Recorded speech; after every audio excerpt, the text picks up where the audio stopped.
Are you tired of paying for Semrush but can't find how to cancel? Learn the exact hidden path to cancel your subscription in under 2 minutes. I'll show you the exact sequence of links to click, starting with the cancellation policy page, to finally reach the cancellation form.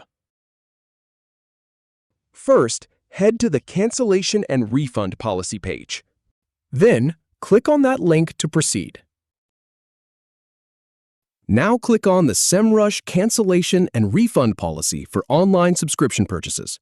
Now, click on the same link again.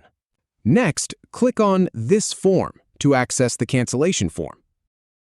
Finally, select You don't have an active Semrush subscription.